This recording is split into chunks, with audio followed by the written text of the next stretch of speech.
Hey everybody, welcome back to my kitchen. Today we're going to do a Mississippi pot roast, and instead of doing it in the slow cooker or the oven, we're going to use the Instapot. I'm not sure if a lot of you are familiar with what a Mississippi pot roast is. It basically has pepperoncinis, it has ranch mix, and either an au jus or a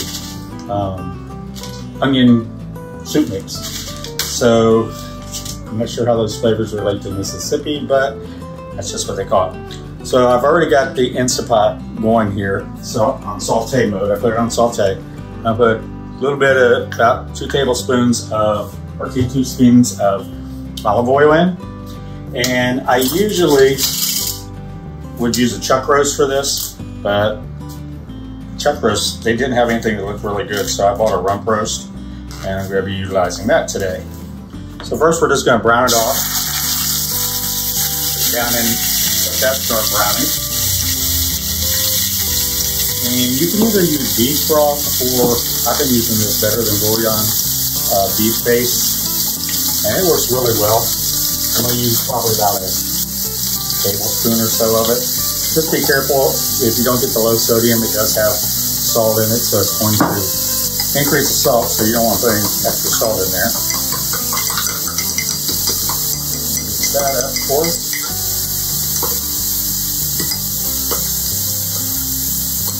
Okay, we're going to use about 2 tablespoons, maybe 4 tablespoons of butter. So I got water all over the counter here. Out of the way. I'll get some butter here. I'll just start sauteing off brown. You just want to brown the roast a little bit. You don't have to. I just like to put a little brown on it. I think it gets a little bit more flavor. So, get this.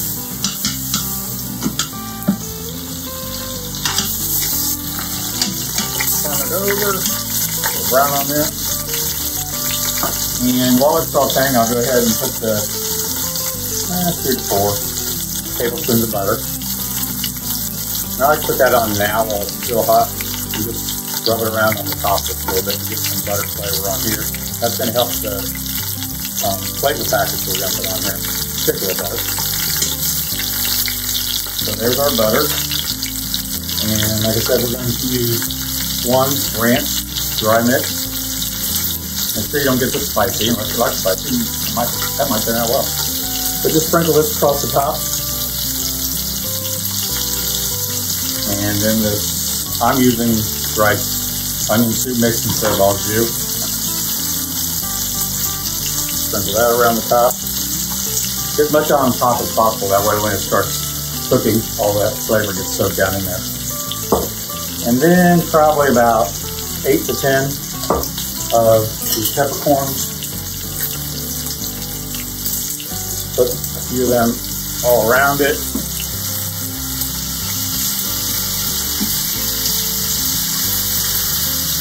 I like to lay a couple right on top. Try to get them to stay up there. They're probably going to fall off in the pressure cooking, but at least I tried. There we go.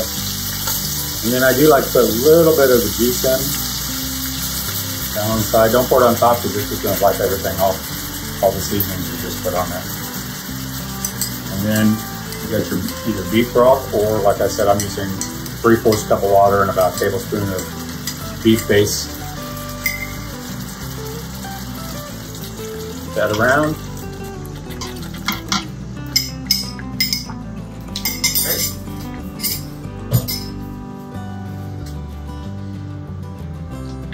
Okay, now we're going to take this and put it on pressure cook.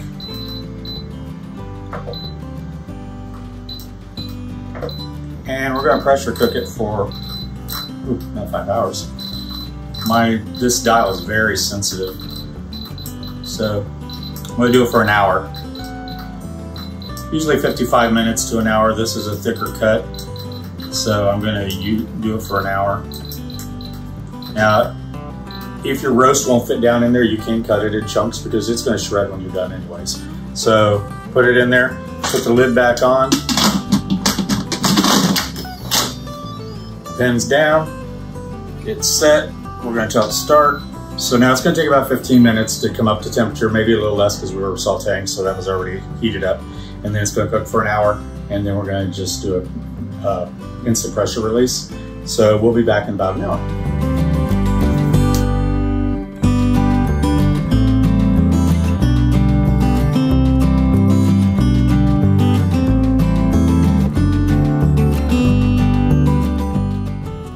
Okay, everybody, the pressure cooker just finished getting rid of all the pressure.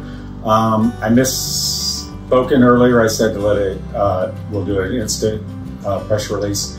You actually let it cook for 60 minutes and then you do a natural pressure release for 15 minutes.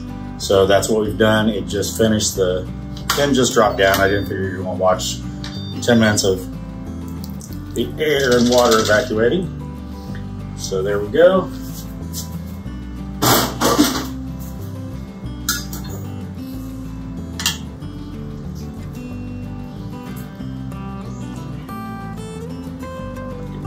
Out. I am going to turn this back on to saute because I do want to thicken it up a little bit. And I'm going to do that with just a little cornstarch and water. So get these peppers out. We don't put them all over.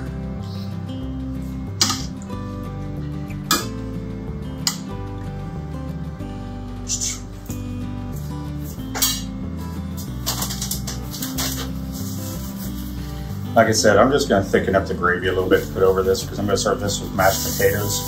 So I want a little bit thick gravy. So I'm just going to use cornstarch, lots of cold water.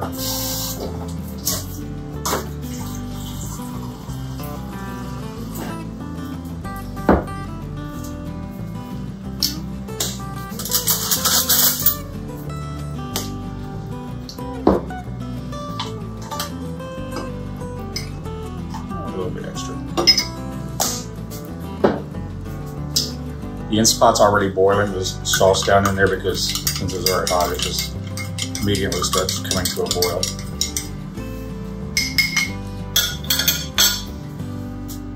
Put this in, thicken up a little bit.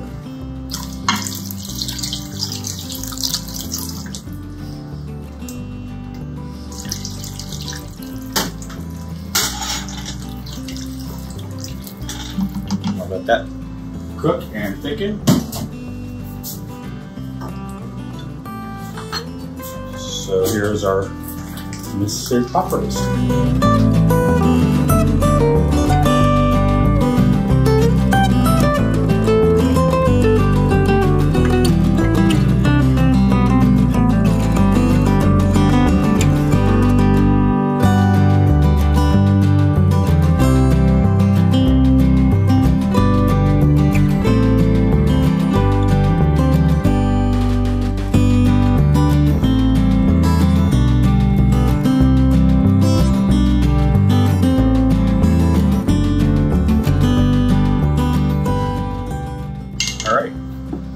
So here's our Mississippi pot roast. It isn't as falling apart tender as a chuck roast would have been. Well, like I said, they didn't have any chuck roast, but I just pulled into it, pulled off a piece and tasted it. This flavor is amazing. Give it a try. It takes an hour in the Instant Pot instead of 6 to 7 hours in your crock pot. The flavor's amazing. It's tender, juicy. You're gonna love it. Talk to you soon. Take care.